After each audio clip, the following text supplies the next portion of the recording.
معاملات یہ ہیں کہ پاکستان کے حکمرانوں کے سارے دار و مدار جو ہیں وہ اس وقت ایران اور امریکہ کے درمیان صلح کروانے میں ہیں، اور کسی بھی طریقے سے ایران کو راضی کر کے گھیر گھار کے امریکہ کے سپرد کر دیا جائے، اور ایک ایسی ڈیل اور ایک ایسا معاہدہ کروا دیا جائے جو کہ امریکہ اور صدر ٹرمپ کے لیے بہت ہی مفید ہو، اور خاص طور پہ اسرائیل اور نیتن یاہو کے لیے، اور ان کی تمام شرائط، ان کے تمام مطالبات، ان کے تمام مفادات کا جس میں تحفظ ہو۔ لیکن ایران ابھی تک قابو نہیں آ رہا۔ جنگ بندی میں توسیع کی گئی تھی، لیکن اس کے باوجود پچھلے 48 گھنٹوں میں ایران کے اوپر امریکہ کے تقریباً 3 حملے ہوئے ہیں، اور دوسری جانب ایران نے بھی جوابی کارروائیاں کی ہیں۔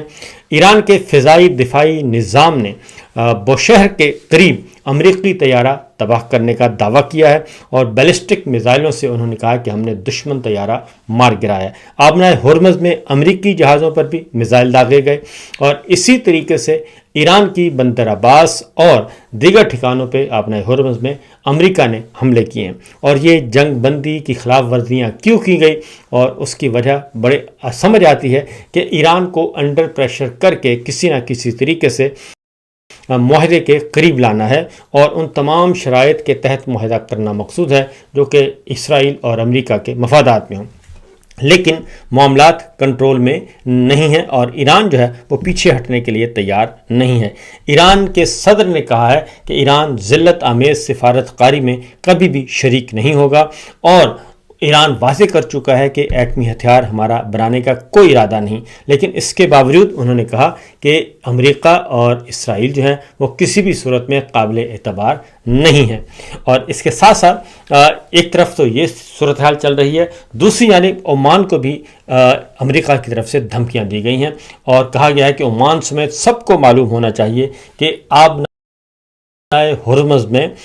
کوئی ٹول نظام جو ہے وہ ہم نہیں کامیاب ہونے دیں گے، اور کوئی کسی بھی صورت میں قبول نہیں ہوگا۔ یعنی آبنائے ہرمز سے گزرنے والے جو جہازوں پر محصولات کا نظام ایران اور عمان جو ہے وہ تیار کر رہا ہے وہ قابل قبول نہیں، لیکن ایران جو ہے وہ اس سے پیچھے ہٹنے کے لیے تیار بھی نہیں ہے۔ دوسری جانب ایک طرف حملے کیے جا رہے ہیں، پریشرائز کیا جا رہا ہے، اور دوسری جانب یہ بھی دعویٰ کیا جا رہا ہے کہ 60 روزہ جو MOU ہے جنگ بندی میں توسیع بھی ہو رہی ہے، اور اس کے ساتھ ساتھ انہوں نے کہا کہ 60 روزہ مفاہمت کی یادداشت پہ جلد دستخط ہو جائیں گے، لیکن فی الوقت اس کا قریب کوئی امکان نظر نہیں آ رہا۔ دوسری جانب محسن نقوی جو خصوصی ایلچی ہیں جناب field marshal general Asim Munir کے، وہ ایران کے دورے کے بعد حج کے لیے روانہ ہوئے، اور ان دونوں سعودی عرب میں موقع میں، لیکن حقیقت یہ ہے کہ وہ حج کے لیے نہیں گئے، بلکہ حج انہوں نے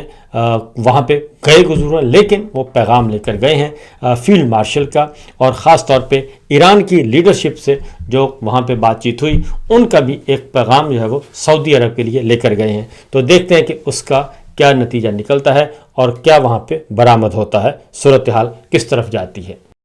اب آتے ہیں جناب داخلی صورتحال کی طرف۔ چونکہ ایران کے ساتھ اگر امریکہ کا معاہدہ نہیں ہوتا تو اس کا سارا نزلہ جو ہے وہ پاکستان پر گرنا ہے، اور پاکستان کی فوجی قیادت پر گرے گا، کیونکہ کل بھی صدر ٹرمپ نے یہ کہا ہے کہ فیلڈ مارشل بہت اچھا کام کر رہے ہیں، اور شہباز شریف صاحب بھی بہت اچھا کام کر رہے ہیں، اور ہمیں توقع ہے کہ ایران سے معاہدہ ہو جائے گا۔ لیکن یہ یقین رکھیے کہ ایران نے پیچھے نہیں ہٹنا۔ ایران چائنا سے زیادہ قریب ہے، چائنا اور رشیا کے مشاورت سے اس نے معاہدہ کرنا ہے، نہ کہ ہمارے حکمرانوں کی طرف سے،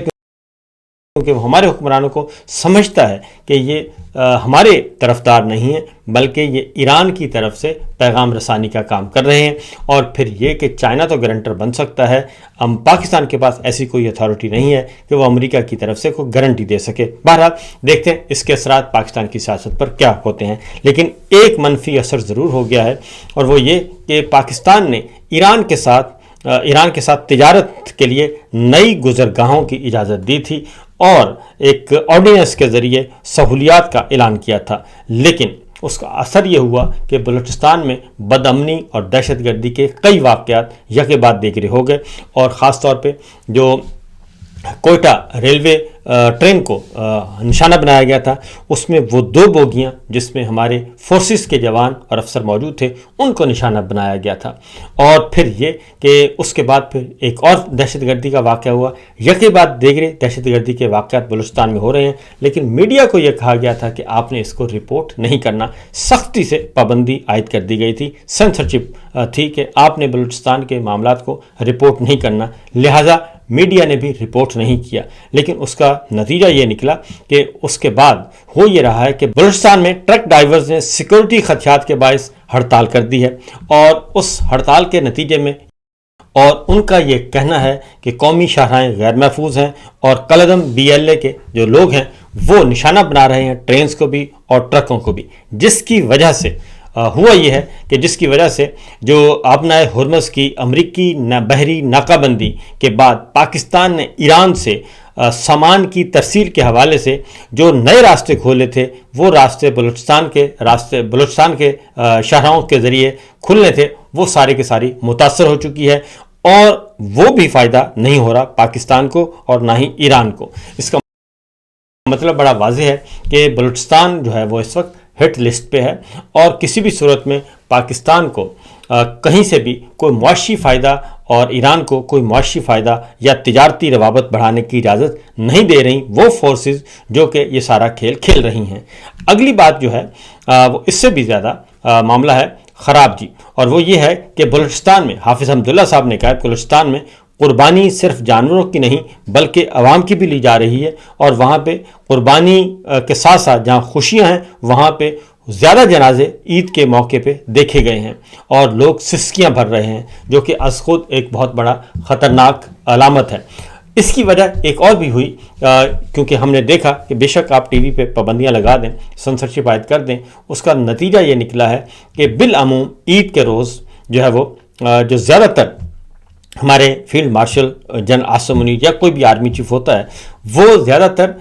جاتا ہے جی مشرقی سرحدوں پہ، یعنی کہ پاک بھارت سرحد پہ، اور بالخصوص کشمیر کنٹرول لائن پہ، وہاں پہ عید مناتا ہے اور وہاں کے جوانوں اور افسروں سے ملتا ہے، اور ایک دنیا کو پیغام دیا جاتا ہے سمبولیکلی کہ جناب ہمارے لیے جو پرائورٹی ہے وہ کشمیر ہے، اور ہمارے لیے سب سے بڑا خطرہ وہ مشرقی سرحدیں ہیں انڈیا کے ساتھ۔ لیکن اس بار army chief general Asim Munir کو جانا پڑا بلوچستان میں، اور انہوں نے عید کا دن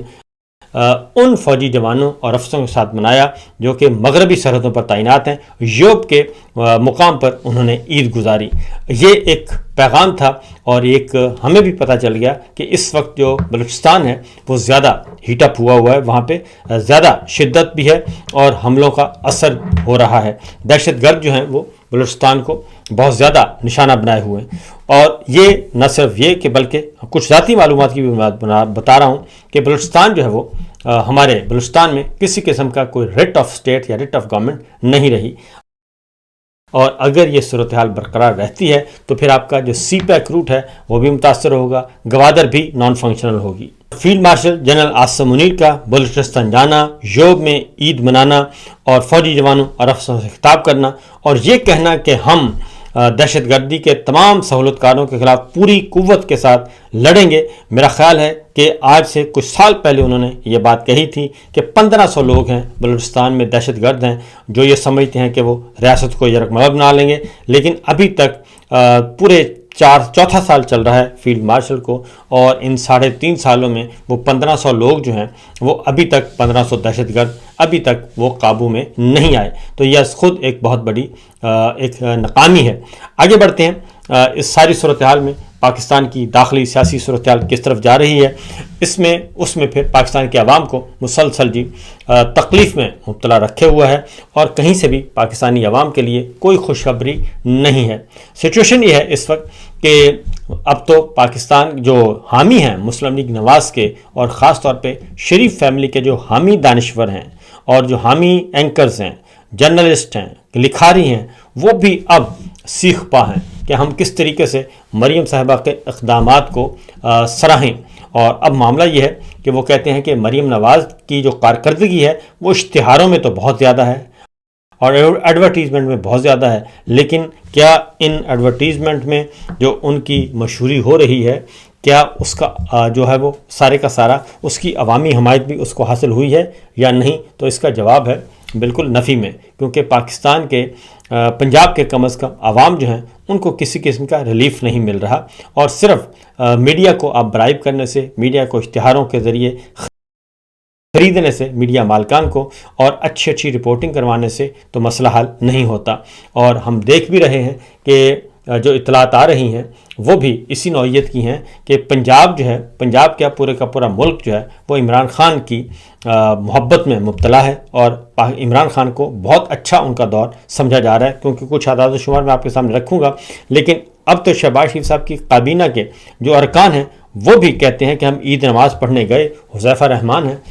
شہباز کابینہ کے رکن ہیں، اور انہوں نے کہا کہ مہنگائی کے اس طوفان کی وجہ سے لوگوں کے اندر کافی مایوسی ہے۔ عید کی نماز کے دوران دیکھا کہ اپر مڈل کلاس کے لوگ لوور مڈل کلاس میں آ چکے ہیں، اور لوور مڈل کلاس تو بالکل دب چکی ہے۔ یہ واقعتاً حقیقت ہے جو کہ شاید حکمرانوں کو ہمارے سمجھ نہیں آ رہی۔ اور پھر یہ کہ نئے جو بجٹ آ رہا ہے اس میں نئے ٹیکس لگانے کی بات کی جا رہی ہے۔ اب مریم صاحبہ ہوں، شہباز شریف صاحب ہوں، ان کو کاسمیٹکس میئر سے آپ کچھ بھی کر لیں اور نمود و نمائش کے ذریعے کچھ بھی کر لیں، لیکن حقیقت یہ ہے کہ پاکستان کے عوام کوسوں دور جا چکے ہیں، اور شاید اسی لیے اب باتیں کھل کر آ رہی ہیں کہ ہمارے معز جعفری صاحب ہیں، وہ کہتے ہیں کہ اس ریاست کے پاس ایک آلہ ہے اور وہ ہے خوف کا، اور 1,80,00,000 نوجوان جو پہلی بار ووٹ دیں گے، انہیں ووٹ دینے کا موقع مل گیا تو آپ کے خیال میں یہ کس کو ووٹ دیں گے؟ تو پھر انہوں نے کہا کہ میں عمران خان نہیں کہتا، میں پوچھتا ہوں کہ اس سٹیٹس کو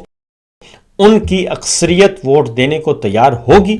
تو جو آپ 18 سے 25 سال 24 سال کے 1,80,00,000 نوجوانوں میں سے کس کو جانتے ہیں جو یہ کہے کہ میں ووٹ جو ہے وہ سٹیٹس کو دوں گا؟ تو ظاہر ہے سٹیٹس کو ووٹ کون دے گا، جس سارے اس جعلی نظام نے نوجوان کو کچھ نہیں دیا، پروفیشنلز کو کچھ نہیں دیا، کسانوں کو کچھ نہیں دیا، عام انسان کو کچھ نہیں دیا، غریب تر ہو گیا، مہنگائی بے روزگاری نے مت ماری ہوئی ہے، تو یہ سمجھتے ہیں کہ شاید اس سے کوئی ان کو فائدہ ہوگا، تو معاملہ جو ہے وہ بدستور خراب ہیں، اور شاید اسی لیے پاکستان تحریک انصاف کے ساتھ معاملہ طے کرنے کی کوشش کی جاتی ہے، عمران خان کو راضی کرنے کی کوشش کی جاتی ہے، اور ابھی بھی کی جا رہی ہے۔ اور اب محمود خان اچکزئی صاحب جو کہ لیڈر آف اپوزیشن ہیں،